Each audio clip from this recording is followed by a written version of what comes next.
Salam Indonesia. Jumpa kembali bersama saya Moh Gunawan Abdillah di studio EZTV.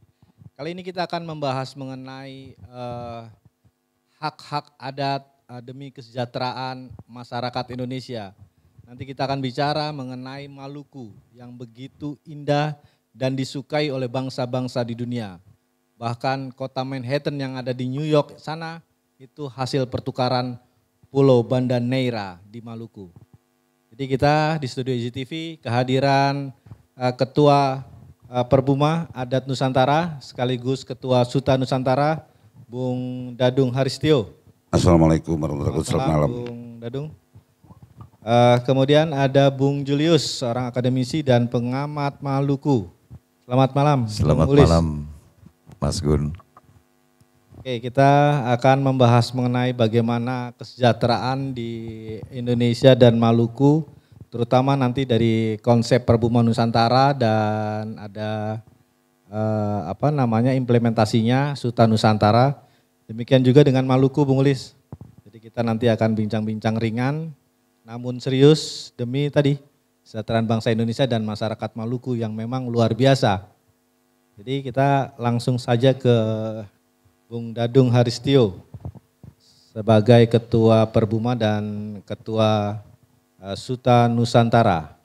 Jadi kita melihat Indonesia ini terutama tadi tahun 2023-2024 ini banyak konglomerat yang memang di Indonesia ini seharusnya sudah tidak bisa menggunakan hak-hak yang dikuasai oleh mereka dikembalikan lagi kepada negara. Karena mereka bukan 35 tahun yang lalu tapi sudah banyak 70 tahun yang lalu, dari tahun 70 hingga sekarang mereka yaitu ada di Papua, Korindo, ada di Kalimantan, Maluku, Sumatera. Itu seluruh konglomerasi menguasai lahan-lahan adat. Jadi kalau saya baca di Arsip Nasional Republik Indonesia, sejak Kabinet Juanda bahkan sampai dekrit Presiden tahun 1958, itu tanah-tanah adat oleh sebuah surat keputusan Panglima Perang Pusat, dalam hal ini Nasution, itu bisa mengambil alih tanah-tanah milik masyarakat tersebut. Jadi lahan-lahan adat pun demikian diambil alih untuk demi kepentingan negara. Salah satu contohnya di Jakarta, di Ancol itu begitu, pakai surat keputusan Panglima Perang Pusat, demikian juga Kalimantan, Maluku dan yang lain untuk proyek strategi nasional pada waktu itu.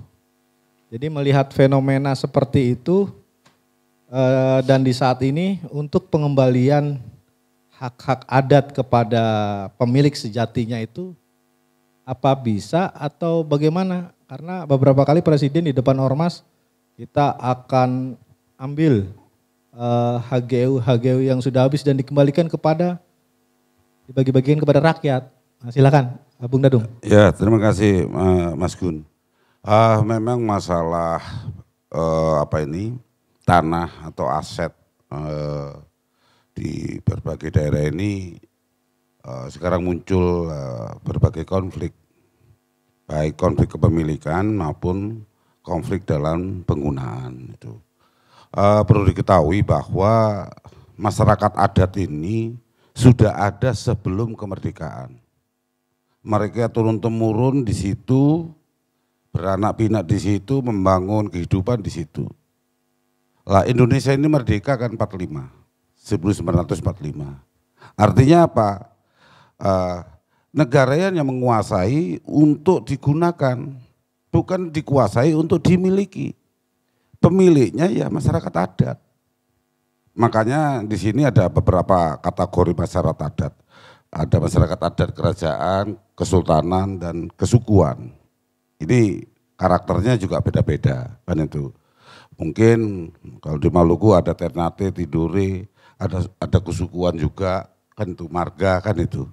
Jadi seperti yang disampaikan oleh Mas Gun, ceritanya Pak Nasution dengan kondisi sekarang ini berubah. Mungkin waktu itu tanah dikuasai oleh negara karena negara membutuhkan tanah itu. Istilahnya tanah yang dititipkan ke negara okupasi itu. Nah sekarang ini kan sudah berkembang ini ilmu hukum, ilmu pertanahan dan ilmu ekonomi dan sebagainya. Ini harus dibahas ulang. Saya sepakat dengan apa yang dilakukan oleh Menteri ATR BPN.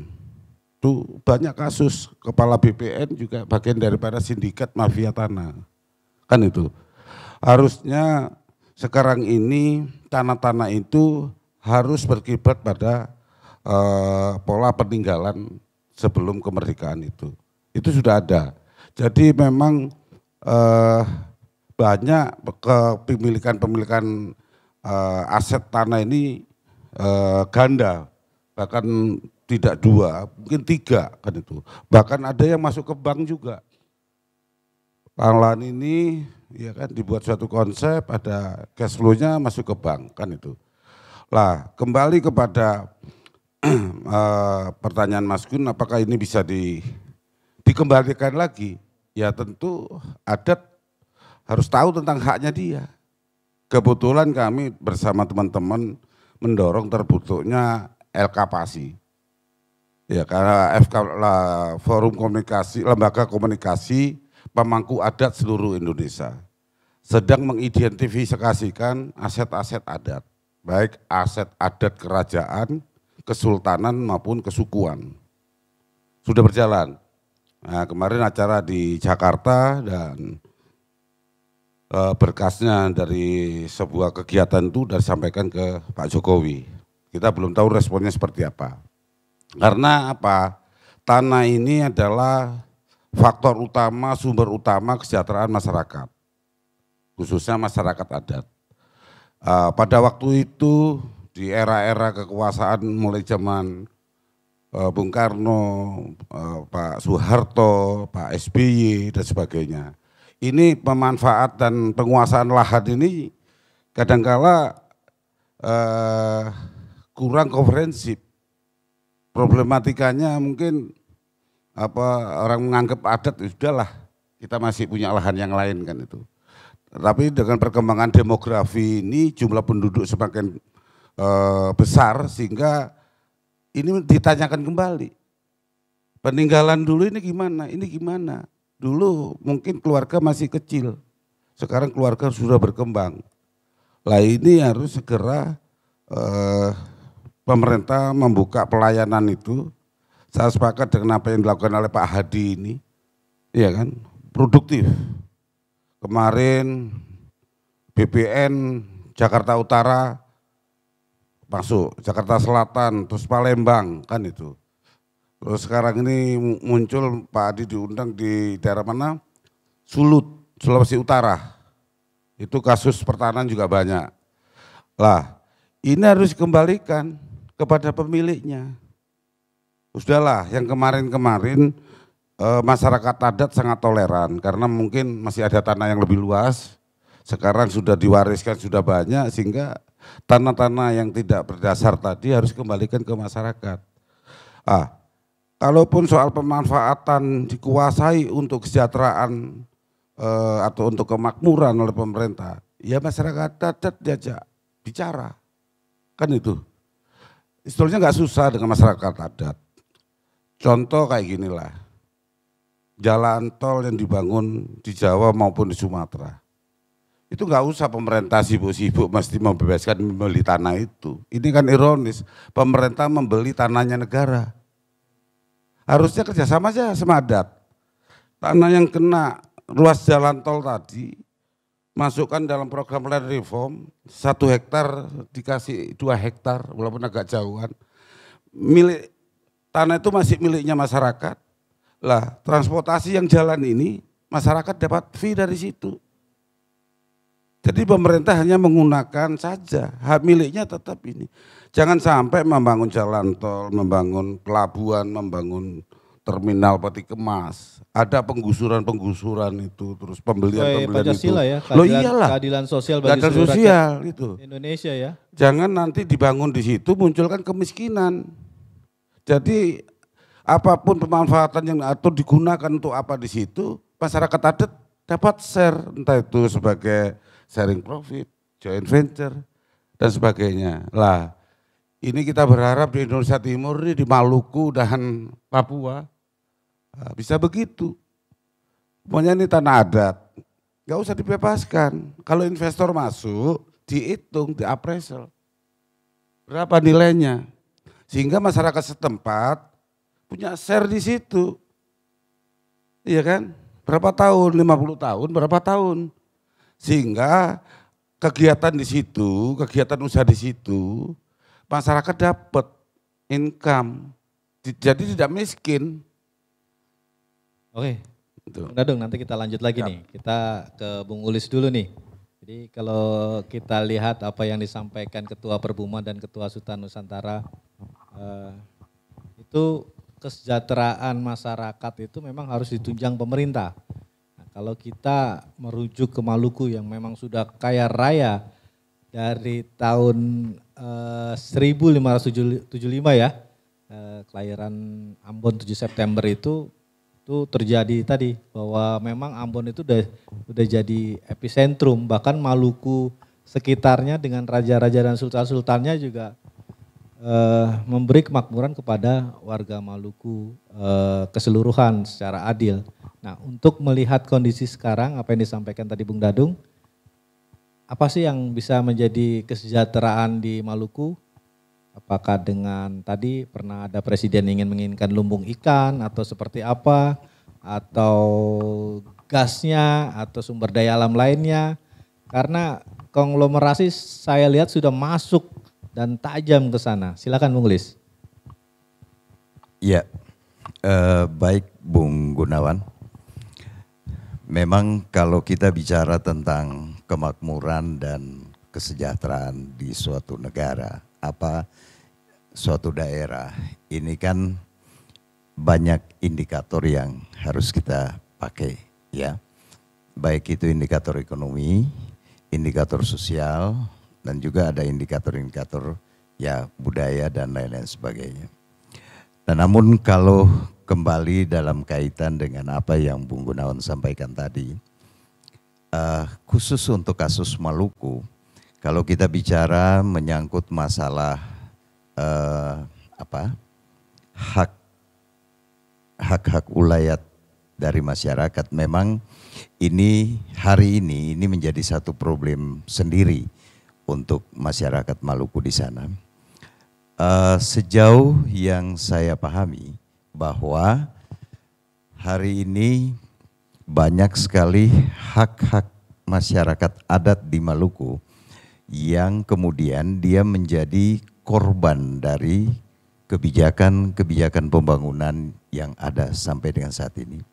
Oleh karena itu, saya selalu berpendapat bahwa ketika kita bicara tentang pembangunan, maka itu identik dengan problematik.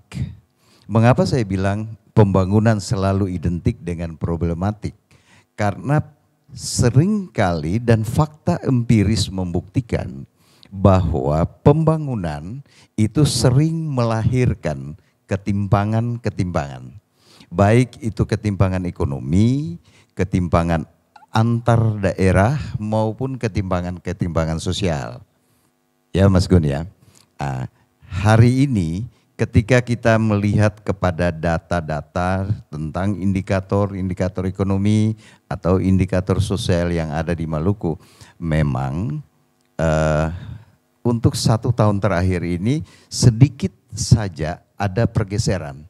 Tetapi kalau kita mau melihat dari data runtut waktunya, time series data yang ada, minimal kita ambil 10 tahun terakhir, itu juga menunjukkan angka-angka fluktuatif, ya. Tapi tren menurun itu cenderung ada. Baru 1 tahun terakhir ini pasca COVID itu dia terjun bebas, yang dulu saya pernah sampaikan.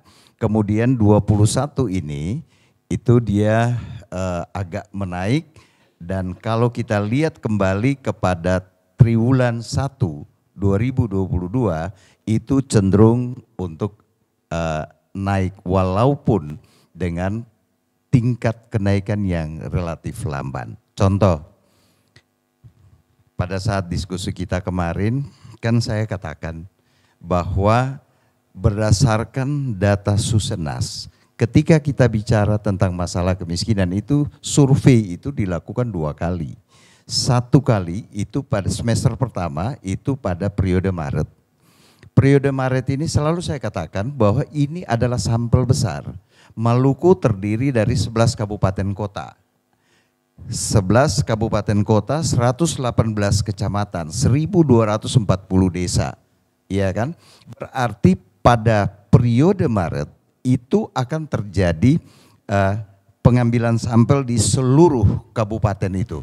Nah, logika berpikirnya ketika dia mengambil sampel di seluruh kabupaten 11 kota, maka dia lebih mencerminkan kemiskinan yang mendekati nyata.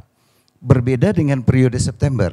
Kalau periode September itu dia sampel kecil, jadi tidak semua kabupaten yang dipakai. Nah, dengan demikian ketika kita membuat komparasi data, maka yang harus dilakukan adalah periode Maret 2021 dengan periode Maret 2022. Nah, periode Maret 2021 itu 17,87%. Itu persentase kemiskinan. Sedangkan periode Maret 2022 kemarin dirilis oleh BPS itu 15,79%. Berarti ada penurunan angka pengangguran, presentasi pengangguran 1,9%. Ini memang baik. Namun saya selalu ingatkan kepada siapapun di Maluku bahwa ini tidak bisa menjadi satu indikator bahwa ada terjadi perubahan. Itu yang debat kemarin itu kan saya bilang begitu. Mengapa? Karena variabel kemiskinan itu tidak bisa diukur dari variabel moneter semata. Ya. Ini yang kadang-kadang orang salah berpikir di situ. Jadi kalau variabel moneter itu hanya masuk pada tataran kemiskinan relatif, kemiskinan absolut. Tetapi ketika kita bicara tentang kemiskinan struktural dan kemiskinan kultural, maka di situ adalah dimensi sosial yang masuk di situ. Oleh karena itu, ketika kita harus membicarakan masalah kemiskinan dan kebijakan anti kemiskinan, seharusnya pemimpin di Maluku ini memahami betul akar persoalan kemiskinan di Maluku. Jadi saya selalu berpendapat begini, kemiskinan, pengangguran, pendapatan disposable income masyarakat yang rendah, pelambanan ekonomi, ini bukan menjadi akar persoalan, tapi ini menjadi akibat dari ada satu sebab yang lain. Ada beberapa sebab yang lain, Bung Gunawan.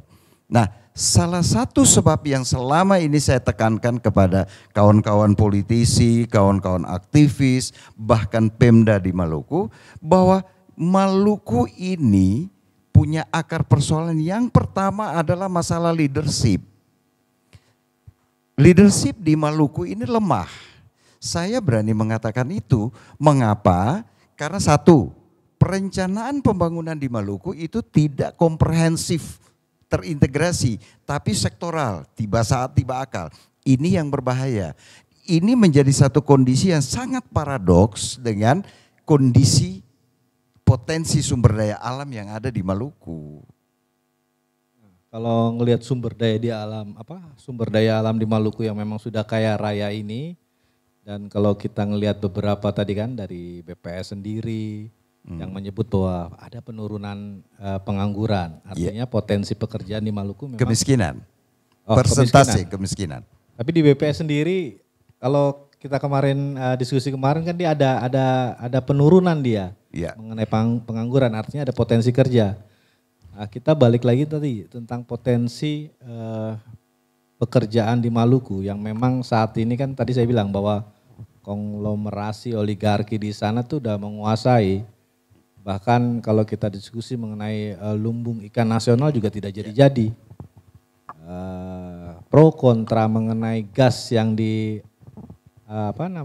Ambon tuh, itu juga sampai sekarang menjadi kontroversi yang memang sangat luar biasa di masyarakat, khususnya Kepulauan Maluku.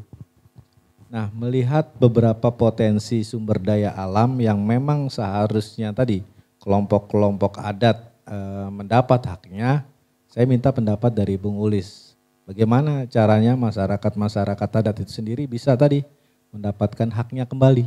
Oke. Oke. Jadi begini Bung Gunawan. 2 minggu yang lalu adik-adik dari Gerakan Mahasiswa Kristen Indonesia, Korwil 11, mereka meminta saya untuk mencoba melihat multiplier effect dari Blok Masela. Saya punya kalimat pertama pada saat daring itu dengan mereka, saya bilang, kekayaan sumber daya alam di Maluku, ini kutukan atau berkat. Iya kan? Artinya, kekayaan yang begitu melimpah, kalau salah dikelola, berarti dia menjadi kutukan, musibah, bencana bagi Maluku. Tapi kalau dia dikelola dengan manajemen investasi yang baik, manajemen lingkungan yang baik, ini tentu akan memberikan value added kepada semua pihak, termasuk masyarakat. Nah, kembali kepada 2 program strategis pemerintah pusat yang saya selalu katakan bahwa ini adalah program dropping. Ya. Itulah yang tadi di awal saya bilang Maluku lemah dalam perencanaan karena hanya mengharapkan dari pemerintah pusat. Tidak berani untuk ada penguasaan lebih untuk Maluku sendiri, artinya ada kemandirian atau bagaimana? Sebentar, kita jangan bicara dulu kemandirian. Kita bicara dulu tentang masalah bagaimana pemanfaatan sumber daya alam ini. Nah, satu contoh, masalah Blok Masela. Saya selalu berkata keras untuk masalah ini. Karena apa? Di sini betul, memang regulasi undang-undang mengisyaratkan bahwa ini dikuasai oleh negara. Tetapi selalu saya teriakin bahwa walaupun negara menguasai demi hajat hidup orang banyak, tapi masyarakat terdampak itu harus benar-benar sejahtera di situ. Iya kan? Nah, terjadi polemik dari onshore, offshore, ya. Kemudian keputusan pemerintah onshore. Nah, ketika dia onshore, pertanyaan saya kepada kawan-kawan dan semua teman-teman Pemda di Maluku, di mana benefit yang dapat dinikmati oleh masyarakat Maluku? Saya tidak bermimpi untuk nanti hasil olahan itu menjadi sesuatu yang baik bagi Maluku, itu nanti. Tapi di tahap awal saya sangat berharap supaya proses hilirisasi ini yang menjadi bagian untuk masyarakat Maluku. Karena apa? Dalam tahap eksplorasi sampai dengan eksploitasi, ini saya belum melihat ada manfaat ekonomi yang dirasakan. Malah saya dapat info bahwa ada transaksi tanah di sana. Iya kan? Jadi transaksi tanah di sana ini sinyalemen, bukan sesuatu yang given atau fix. Karena saya baru dapat kabar angin begitu. Ini ada orang, ya boleh dikatakan oligark lokal. Itu dengan kemampuan finansial dia membeli tanah dengan harga murah, dia jual kepada oligark pusat, yang kemudian oligark pusat ini bersinergi dengan kontraktor, Impex dan lain-lain. Nah, jadi kalau harga tanah itu hanya dijual, dibeli dari rakyat dengan 35.000 meter persegi, kemudian dia jual kepada oligark di pusat dengan harga 150.000, kita bisa bayangkan berapa selisih keuntungan itu. Nah, oligark pusat kemudian jual kepada Impex 1 juta per meter persegi. Maka betapa perihnya rakyat Maluku yang mati dengan di dalam kelebihan dia. Itu yang saya sering bilang, orang Maluku itu merana di dalam kelimpahan. Sementara di satu sisi kondisi ekonomi Maluku itu seperti yang saya katakan kemarin. Maluku berada atau bagaikan mobil mogok dalam lumpur yang dalam. Iya kan? Begitu. Oke, Bung Ulis. Jadi Kita nanti kita akan ada pertanyaan-pertanyaan lagi yang lebih panas, mungkin waktunya nggak panjang-panjang nih. Jadi lanjut ke Mas Dadung, tadi udah ngelihat penjelasan dari Bung Ulis, fenomena ini berlaku di wilayah-wilayah adat dimanapun. Jadi kalau saya lihat kemarin curiga juga tentang kerusuhan di Pulau Haruku, tanah-tanah di pantainya tiba-tiba minoritasnya diusir, mengklaim bahwa itu tanah adat mereka. Jadi konflik agraria ini juga ada udang di balik batu. Mengenai tadi kan ada potensi yang namanya gas masela atau gas-gas yang lain di seluruh Indonesia. Share yang Bung Dadung infokan di awal itu memang sangat penting dan mungkin penjelasannya kepada tadi masyarakat adat dan masyarakat yang menduduki di wilayah-wilayah yang saat ini memang potensial. Jadi potensial diambil oleh oligarki. Tapi kan penyelamatan hak-hak adat ini solusinya dari oligarki atau oligarki ini memiliki solusi itu tadi adu domba antar masyarakat setempat. Nah, gimana melihatnya itu untuk masyarakat ini cerdas, jangan sampai mau diadu domba, saling klaim tanah adat ini, akhirnya yang untung bukannya masyarakat tapi ya itu oligarki sebenarnya. Silakan Bung Dadung. Ya, terima kasih Mas Gun. Jadi masih ada kaitannya dengan Bang Mukhlis. Ada 3 persoalan yang secara makro di situ. Pertama masalah kebijakan. Tadi disampaikan Bang Mukhlis. Ada sindikat tanah kan itu. Dari harga 35 sampai 1 juta itu sindikatnya. Itu kenapa terjadi? Karena kebijakan tidak mengatur. Jadi yang membuat ekonomi tinggi di Indonesia ini kebijakan. Itu mau investasi, mau ambil modal, mau bekerja, kebijakannya itu besar itu.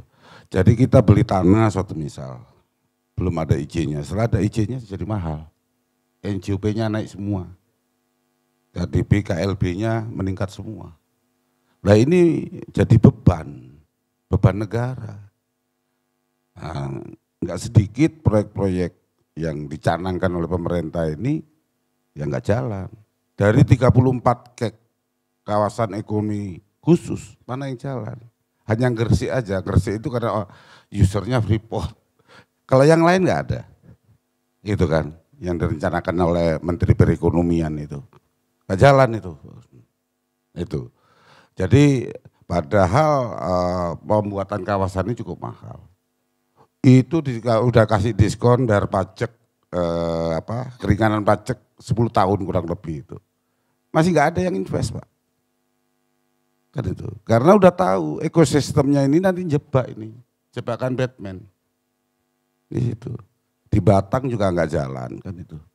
Jadi banyak kebijakan-kebijakan yang tadi kurang komprehensif, kurang terintegrasi dan kurang sustainable. Artinya kebijakannya hanya terukur 5 tahun.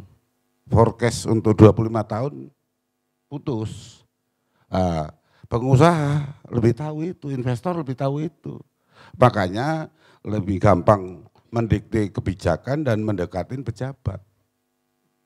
Makanya tidak sedikit, ya terus terang aja lah bupati-bupati khususnya di daerah-daerah tambang atau perkebunan, sponsornya dari pengusaha-pengusaha itu.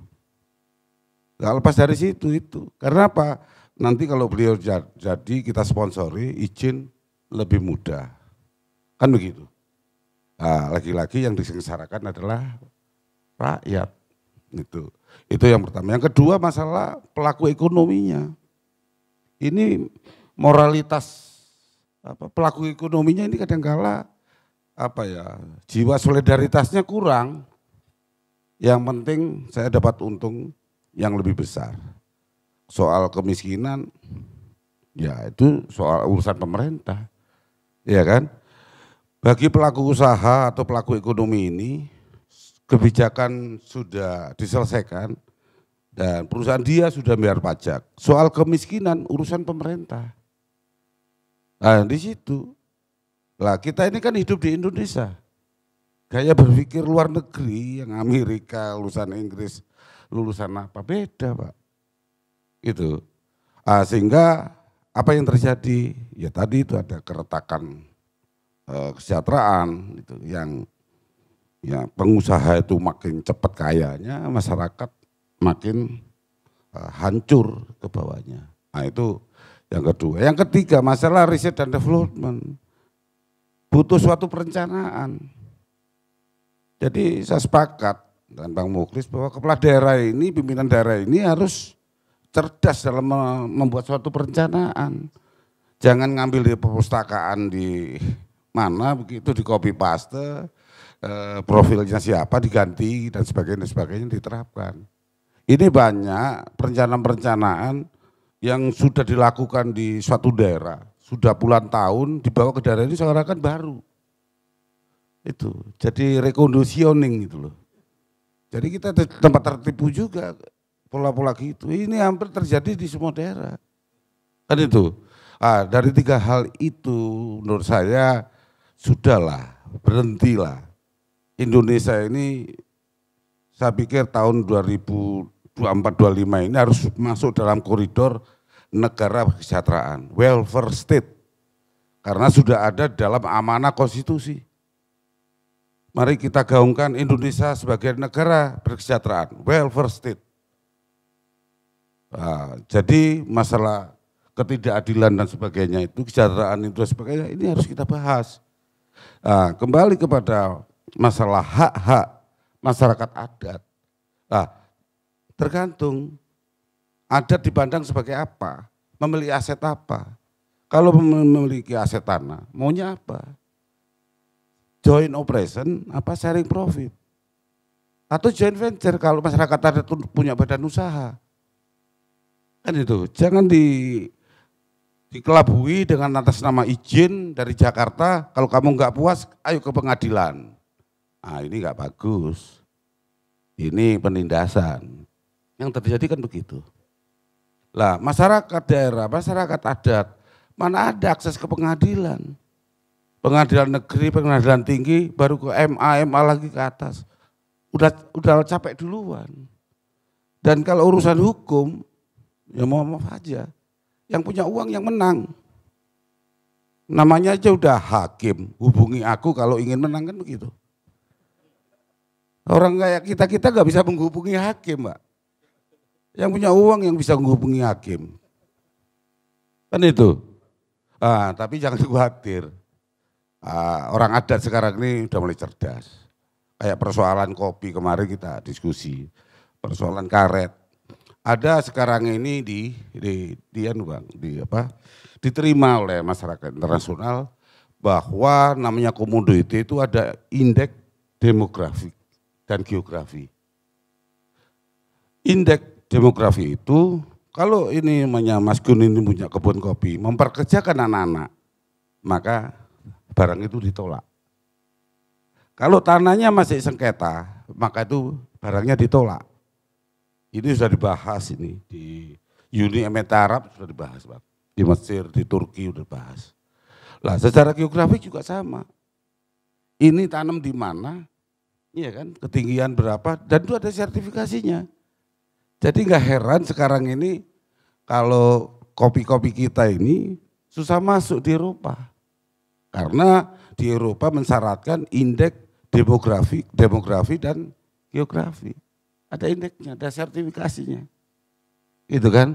Lah, kalau ini masalah persengketaan pertanahan dan aset ini nggak selesai, ini bisa terhambat kita menjual barang ke luar negeri. Nanti sawit bisa begitu.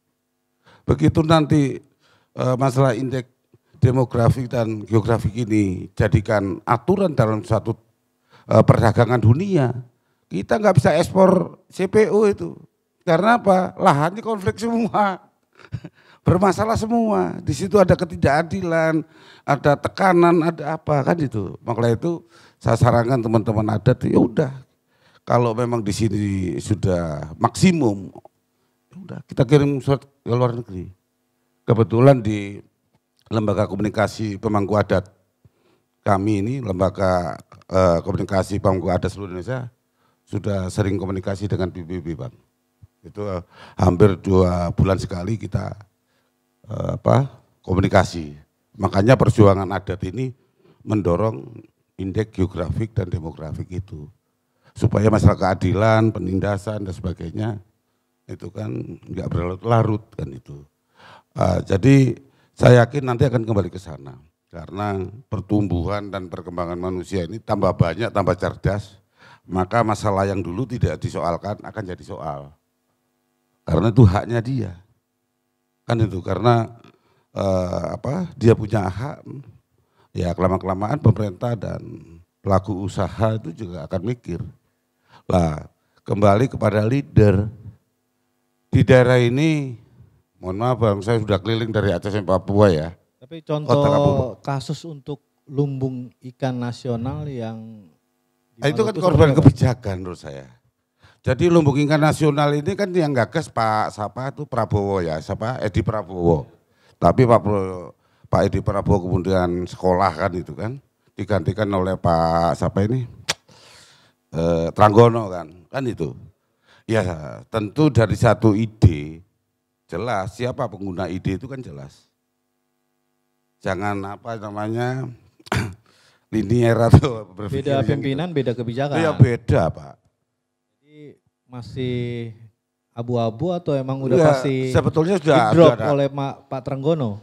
Enggak, sebetulnya Pak Trenggono udah merubah lini itu dengan koordinat tertentu, dia udah dorong penangkapan ikan yang terukur. Ya, katakan di situ potensi 1.000 ton, yang bisa diambil mungkin 500 ton, terukur. Tapi Capman-nya belum ada, Kepres sudah ada. Iya kan, Kepres itu sudah ada. Capman-nya belum. Saya juga nunggu soal itu. Capman ini seperti apa? Karena kebetulan teman-teman yang punya perahu ini, kapal ini yang di Jawa ini operasinya di sana Bang. Yang 30 GT sampai 100 GT. Kalau 30 GT itu kita bisa izinnya melalui provinsi ya. Nanti kita bisa join, untuk itu kita lagi benahi kapalnya Bang. Banyak Bang. Jadi ternyata yang beroperasi kapal 30 GT sampai 100 GT itu yang dari teman-teman aja untuk Tapi masih optimis ya, sampai akhir jabatan Jokowi itu lumbung ikan nasional di Maluku itu akan terlaksana? Bukan lumbung. Lumbung itu sudah digantikan penangkapan. Oh beda nama tapi konsepnya sama? Ya kalau lumbung ikan nasional itu kan ada membangun kawasan. Iya kan, lah ini orang belum nangkep ikan kok suruh bangun kawasan gimana kan itu. Oh belum dapat hasil kok suruh invest. Sekarang mungkin dengan Pak Tranggono udah nangkap aja dulu. Iya kan, nangkap aja dulu nanti dengan provinsi dengan apa. Lah pembangunan ini sudah bertahap. Dan ya repot, lagi-lagi investasinya swasta. Pemerintah nggak punya uang katanya kan itu. Loh. Ya menurut saya jangan ngomong begitu. Dengan surat keputusan aja bisa datangkan uang. Tergantung bagaimana komunikasi dan leadership tadi. Ini nggak ada uang terserah kan nggak bisa begitu. Keputusan menteri itu bisa mendatangkan uang. Tergantung bagaimana cara komunikasikan dan apa yang dikomunikasikan kan begitu. Nah itu bisa uang. Nah, Maluku ini udah potensinya luar biasa. Di darat itu ada pala, ada cengkeh, ada macam-macam. Di lautnya ada ikan. Ikan nggak melihara di situ. Setiap Januari sampai Desember itu ada jadwalnya. Ikan apa yang lewat, berapa ukurannya di daerah ini sudah ada. Nah sekarang persoalan di sana itu mau dikasih penangkapan ikan seperti apa kalau solarnya nggak ada. Sekarang kelangkaan solar. Sekarang teman-teman itu yang di Maluku, di Dopu, di Samulaki itu ada 100 kapal. Yang operasi 30 kapal. Kenapa? BBM-nya nggak ada. BBM-nya nggak ada. Nah terus gimana? Kan itu yang nganggur Pak. Nah ini harus dituntaskan ini, ya harus proaktif. Dari bawah ke atas ini harus muncul Bupati, Gubernur, harus ngurus. Jangan nunggu apa namanya dari atas turun begitu ya, nggak turun-turun. Di Jakarta ini kalau nggak ditekan-tekan dikit kebijakan nggak mau jalan kan itu. Oke. Keenakan situasi Jakarta kan, males turun ke bawah. Oke, Bung Dadung. Terima kasih atas pencerahannya. Nah, kita langsung sambut ke praktisi pengamat kesejahteraan Maluku ini. Ini ada hubungannya nih dengan kesejahteraan Maluku tentang tadi, bukan lumbung tapi penangkapan. Jadi melihat hal tersebut dan pemerintah ini berlama-lama, padahal tadi apa yang disebut Bung Dadung negara berkesejahteraan itu kan ada hubungannya di situ kan. Tapi kok lama, kok ya banyaklah harus bertanyakan. Silakan Bung Ulis. Jadi begini Bung Gun, entah bagaimana publik menilai, tapi bagi saya gini, beberapa hal yang terkait dengan proyek-proyek strategis di Maluku itu seringkali menjadi kontra dengan pendapat saya pribadi. Ketika program LIN dicanangkan tahun 2010, sejak Fadil Muhammad menjadi Menteri Perikanan di era SBY, dan dia berlarut-larut sampai dengan kemarin-kemarin. Saya sudah sampaikan kepada kawan-kawan, pakai logika sehat untuk menganalisis. Kalau 2 presiden, 4 menteri sampai tidak terrealisir, pertanyaannya ada big question di sini kan? Ada apa dengan itu? Nah, itu pertama. Kedua, saya selalu melihat bahwa nilai tambah bagi ekonomi Maluku dan masyarakat nelayan pesisir di Maluku itu sangat rendah, bahkan minim. Mengapa? Karena ada yang namanya proses transshipment di tengah laut. Iya kan? Kalau proses transshipment ini tidak diatasi dulu, maka untuk apa bangun dermaga? Iya kan? Karena para kapal-kapal itu dia akan lebih enak melakukan transaksi di laut ketimbang dia harus merapat ke pelabuhan. Iya kan? Jadi pesimisme saya sudah dari awal sudah dari situ. Artinya kita membuat kalkulasinya, kalkulasi yang punya dasar dan logika yang dipakai. Itu satu. Kemudian masuk lagi dengan penangkapan terukur. Ini sama modelnya, iya kan? Sebetulnya ini kan ganti casing tapi isinya sama gitu loh. Tidak akan ada manfaat yang besar bagi masyarakat nelayan pesisir. Sementara populasi masyarakat di Maluku ini itu adalah di pesisir. Nah, pertanyaannya sekarang, sejauh mana proyek-proyek ini bisa menguntungkan mereka, ya kan? Makanya pada waktu itu saya ditanya, kalau memang menurut Anda itu tidak tepat, yang tepatnya bagaimana? Saya bilang, Maluku yang cocok adalah membangun bank ikan. Bank ikan itu investasinya rendah, tetapi daya pukulnya besar. Daya pukul ekonominya besar, daya pukul sosialnya juga besar. Artinya seluruh masyarakat nelayan pesisir yang ada di sana itu bisa involve di dalamnya. Dia menangkap dan dia jual di sana, dia kembali bisa untuk keluarganya. Iya kan? Satu, investasi juga relatif lebih murah. Dan semua pihak akan terlibat di dalamnya. Jadi dalam rangka pembangunan di bank ikan ini yang saya usulkan itu, kita tidak anti investor. Tapi investor kita butuhkan. Tetapi dalam proses investasi itu, dia juga bisa memberikan nilai lebih kepada masyarakat pesisir. Itu satu, kalau berkaitan dengan itu. Nah, yang kedua, berkaitan dengan masalah tata kelola sumber daya alam di Maluku. Bagi saya cuma satu, Mas. Negara harus memberikan kewenangan yang lebih luas kepada Maluku. Mengapa saya bilang begitu? Karena Undang-Undang Pemerintahan Daerah 23/2014 itu sangat tidak memungkinkan untuk daerah-daerah kepulauan seperti Maluku salah satu contoh untuk bisa berkembang. Mengapa? Ini kan katakanlah ini ada pulau-pulau ya. Menurut bahasa undang-undang 12 mil adalah hak pengelolaan masyarakat. Iya kan? Jadi kalau ini pulau 12 mil, ini pulau 12 mil, ini pulau 12 mil. Pertanyaan saya, yang tidak terhitung dalam 12 mil bagaimana? Sementara potensi paling besar ada di yang di luar 12 mil itu. Masyarakat Maluku tidak dapat apa-apa. Karena itu menurut saya seharusnya Maluku juga mendapat hak lebih atau kewenangan yang lebih luas untuk mengelola daerah potensi-potensi alam yang ada di sana. Baik di laut, di dasar laut maupun yang di darat. Hanya dengan itu. Karena saya melihat salah satu keterbelakangan Maluku juga karena dia terjepit dengan ketidakberpihakan regulasi pemerintah pusat.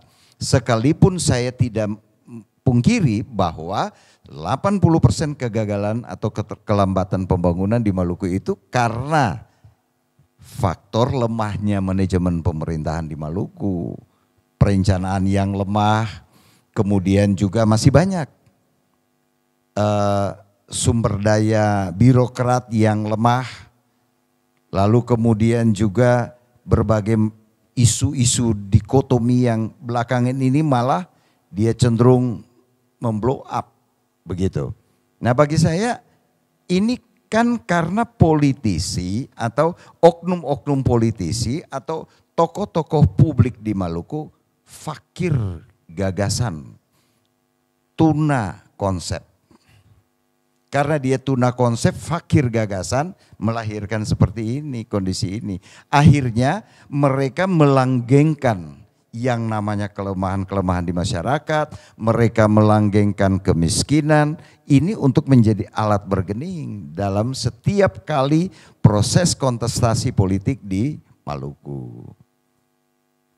Oke, Bung Ulis. Jadi kaget juga mendengar fakir gagasan dan konsep. Oh iya. Saya selalu bilang ini oknum-oknum tertentu dan tokoh-tokoh publik fakir gagasan dan tuna konsep. Itu tidak bisa dihindari. Kalau saya bukan apa, saya harus berkata apa adanya. Iya. Makanya saya sering bilang, Maluku itu gampang. Jangan dibilang susah. Kalau susah berarti tidak merasakan betul kondisi di Maluku. Sekarang ini yang lebih banyak dibicarakan, kita bicara rentang kendali, maka perlu pemekaran. Saya bilang pemekaran di Maluku menambah kemiskinan baru. Kalau kondisi geografi Maluku hari ini seperti itu, maka itu tidak bisa kita salahkan kondisi geografi, itu proses alam. Kalau memang pemimpin menyalahkan, jangan jadi pemimpin, turun aja jadi dari bupati atau apa Tapi kayak. jarak transportasi itu juga salah satu poin ukuran tadi, inflasi kan, karena biaya di situ. Ya itu konsekuensi logis daripada satu realitas geografi di Maluku. Oleh karena itu saya selalu bilang, Maluku jangan bicara berkembang kalau infrastrukturnya lemah. Oleh karena itu Pemda diminta untuk bagaimana mampu mendesain itu. Bukan pemekaran menjadi solusi. Fakta empiris membuktikan kok berapa kabupaten yang sekarang mekar. Mana dia punya keberhasilan. Justru ratusan miliar yang turun setiap kali. Itu pun tidak memberikan hasil.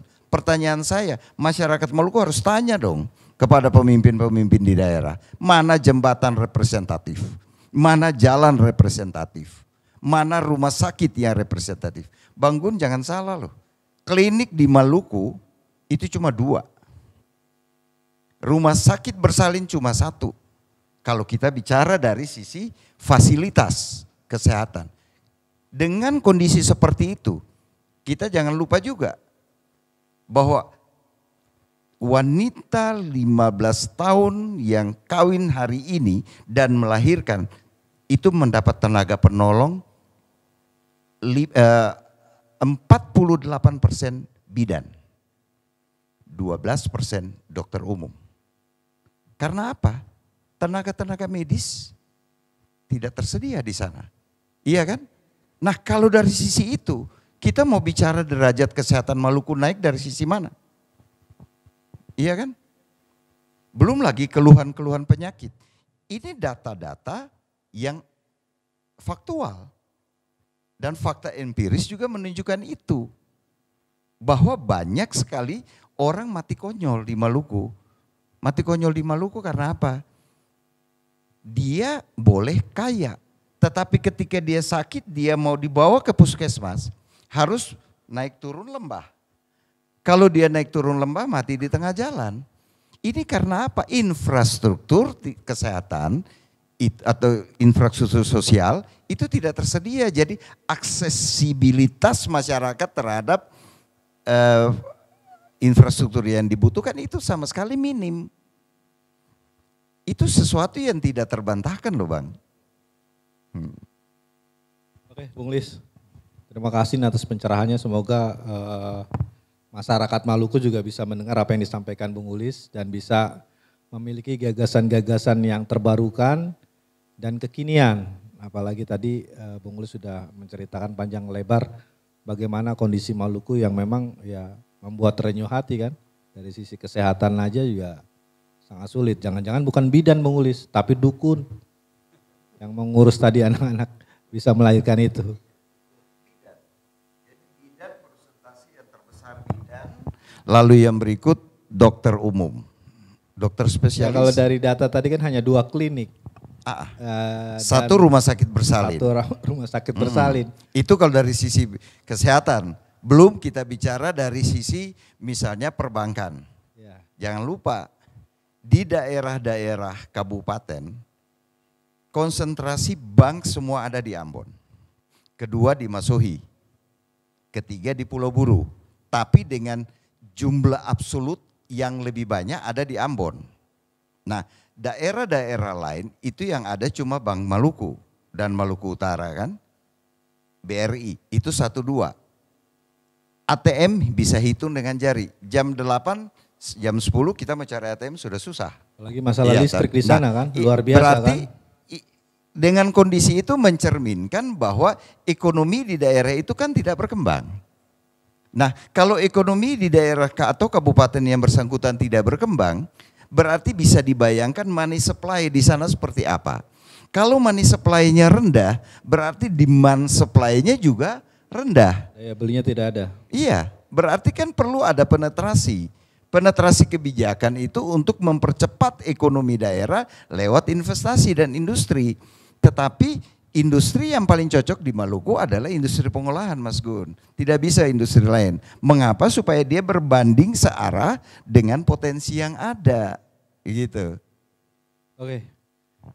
Terima kasih Bung Ulis atas pencerahannya. Semoga masyarakat Maluku juga bisa mendengar bagaimana tadi Bung Dadung juga sudah mencerahkan untuk masyarakat Indonesia, masyarakat adat khususnya bagi mereka harus bisa menjadi pemilik sejati dari lahan-lahan yang memang sudah habis oleh para konglomerat yang sudah dikuasai dan harus dikembalikan ke pemilik sejatinya.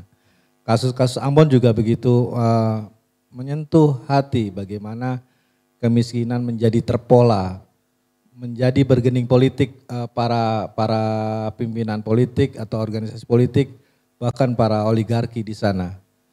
Saya Moh Gunawan undur diri, salam Indonesia.